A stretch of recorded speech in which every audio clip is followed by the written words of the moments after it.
The Road is the greatest dystopian story ever told. The combination between the book and the movie, it's number one. I've got three reasons because that's a bold claim. Number one, the realism. The world, the overgrown world, it actually inspired things like The Last of Us. But the world is so realistic.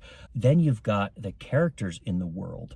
That's exactly how characters would react. Because everyone's so afraid, you've got people just making crazy, stupid decisions. There's a scene where the man gets shot by an arrow. He pulls out a flare gun, shoots into a window, runs up there. The wife is like, "Why are you following us?" And he's like, "You followed us." So you've got this misunderstanding that just leads to injury and death. That's how people would react. Number two is mystery. You have no idea how the world got this way. In fact, the man and his wife, they get up, they open up the curtains, and all you see is glow, and you hear some shouting.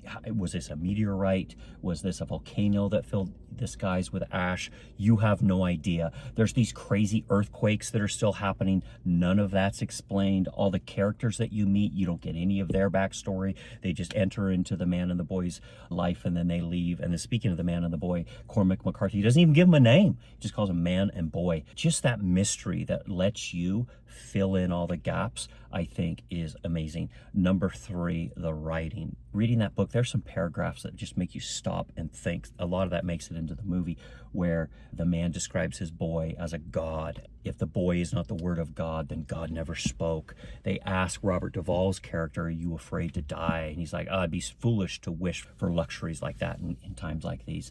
So then also in the writing, you've got this impending doom. I don't want to spoil it, but these, some ailment that's, you can just feel that this is going to change everything. And you've got that doom just building up. But throughout that, you've also got this thread of hope. Check out my full video where I talk about this, a kind of a deep dive. Honorable mentions, 28 Days Later, you've got Cillian Murphy, you've got Fast Zombies, epic. You've got The Stand, a classic. The book is amazing. I think the adaptations have been not great, and I don't love the ending, to be honest, but that's a classic. And then I'm gonna throw in World War Z. This is how I could imagine governments reacting. Those are my honorable mentions. Any other honorable mentions? How in the world did these beat out things like 1984 and Brave New World and Fahrenheit 451? So what do you think? Is The Road the best post-apocalyptic story, or am I just full of it? I want to hear what you think. We'll see you.